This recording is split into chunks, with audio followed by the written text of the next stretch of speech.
दोस्तों टाटा पावर की बात करें स्टॉक के अंदर आज काफ़ी बड़ी गिरावट देखने को मिली और इस गिरावट के पीछे वजह बाजार में तूफानी गिरावट।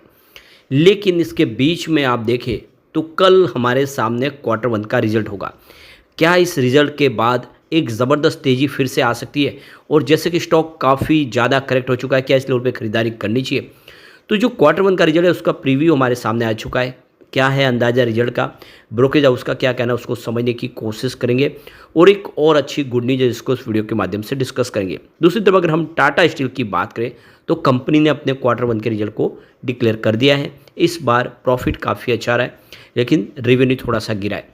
अब स्टॉक बहुत ज़्यादा करेक्ट हो चुका है, आज भी भारी गिरावट हुई। क्या इस गिरावट का फ़ायदा उठा के टाटा स्टील में इन्वेस्टमेंट करना चाहिए? एमडी टीवी नरेंद्र की तरफ से एक बड़ा बयान दिया गया है, क्या है उसके मायने उसको समझेंगे। लेकिन फ्रेंड उससे पहले अगर आप पहली बार हमारे चैनल पे आए तो चैनल को सब्सक्राइब कर दीजिए, एक बेल आइकॉन दबा दीजिए ताकि जब भी नया वीडियो बने पहला नोटिफिकेशन आपको मिले। वीडियो पसंद आए तो लाइक से ज़रूर कीजिए। चलो फ्रेंड्स वीडियो स्टार्ट करते हैं। मैं हूँ आपका दोस्त एस बी दवे और हमारे अपने चैनल ऑनलाइन कमाई में आपका बहुत बहुत स्वागत है। तो सबसे पहले टाटा पावर की बात कर ले तो 432 पर आज क्लोजिंग थी। 5.96% की बड़ी गिरावट देखने को मिली। स्टॉक काफ़ी ज़्यादा गिरा है, देख सकते हो नीचे आया काफ़ी 500 के लेवल से। अब कल हमारे सामने क्वार्टर वन का रिजल्ट होगा तो कंपनी सोलर और थर्मल पावर प्लांट के प्रोजेक्ट में कंपनी तेज़ी से आगे बढ़ रही है और विंड प्रोजेक्ट भी करी है। दूसरे ट्रांसमिशन का ऑलरेडी बिजनेस तो है ही। अब यहाँ पे देख सकते हो कि 6 अगस्त यानी कल कंपनी अपना रिजल्ट डिक्लेयर करने जा रही है। तो देख सकते हो कि जो रिवेन्यू है उसमें 14.7% की ईयर ऑन बेसिस पे वृद्धि देखने को मिल सकती है, जो 17,457 करोड़ के आसपास रह सकता है। तो ब्रोकरेज फर्म के हिसाब से इस बार कंपनी का रिवेन्यू बढ़ता हुआ दिखाई दे सकता है। नेट प्रॉफिट की बात करें तो इस बार नेट प्रॉफिट अगर आप देखें तो ये देख सकते हो कि 1004 करोड़ के आसपास नेट प्रॉफिट रह सकता है। पिछले साल सेम क्वार्टर में देखें तो 927.34 करोड़ के आसपास था, यानी लगभग वैसे ही थोड़ा सा आपको हल्का सा प्रॉफिट बढ़ता हुआ दिखाई देगा। प्रॉफिट है टाटा पावर का उसमें 37% का ईयर ऑन बेसिस पे जंप देखने को मिल सकता है और मोटे मोटा देखें तो net profit year on basis पे 23% के आसपास की वृद्धि दिखा सकता है।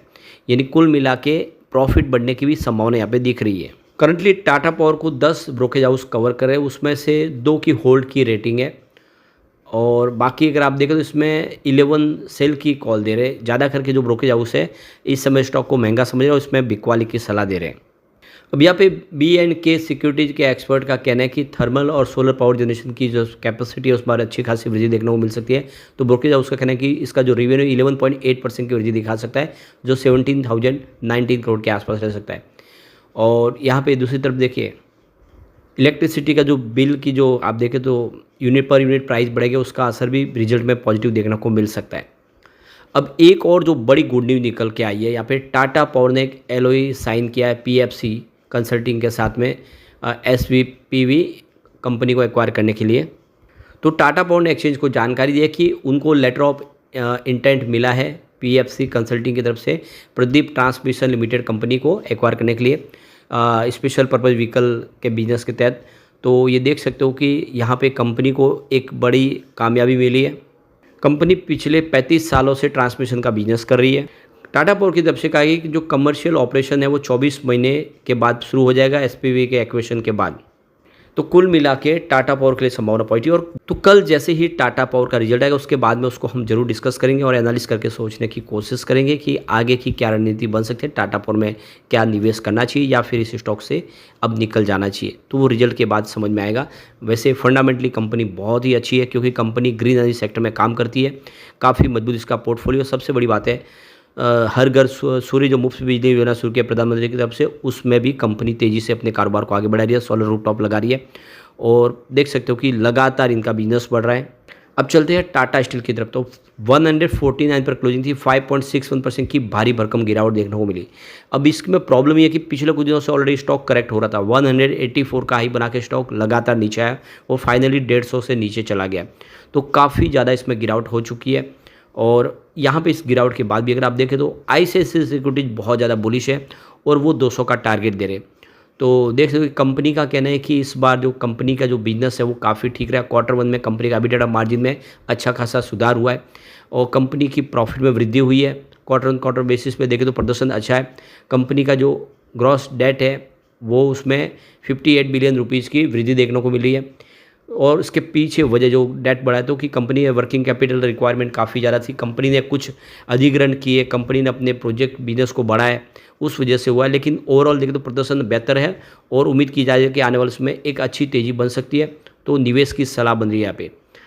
अब यहाँ पे जो बड़ी अपडेट निकल के आ रही है, टाटा स्टील के एमडी सीईओ टीवी नरेंद्रन की तरफ से जो बयान निकल कर आया है कि चाइना है जो वो साउथ ईस्ट कंट्रीज़ के माध्यम से इंडिया के अंदर सस्ता वाला स्टील रूटिंग करके भेज रहा है।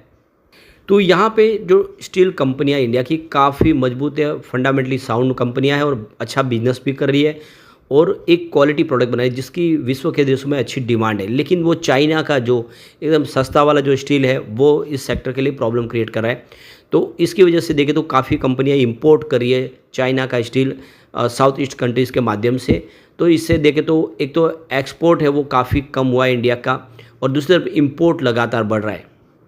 तो इंडिया की गवर्नमेंट को कुछ एक्शन लेना चाहिए। जो चाइना से और साउथ ईस्ट एशिया से जो स्टील इंपोर्ट किया जा रहा है उसके ऊपर कुछ ड्यूटी बढ़ाई जाए जिससे वो उसकी कॉस्ट बढ़े, ताकि जो इंडिया का जो स्टील है उसका मार्केट तेज़ी से डेवलप हो पाए।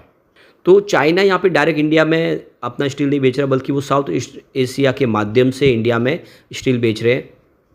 फाइनेंशियल 2024 की बात करें तो करीब 8.3 मिलियन टन्स इंपोर्ट किया गया है स्टील और यहाँ पे देख सकते हो पिछले साल के मुकाबले ये 38.1% ज़्यादा है।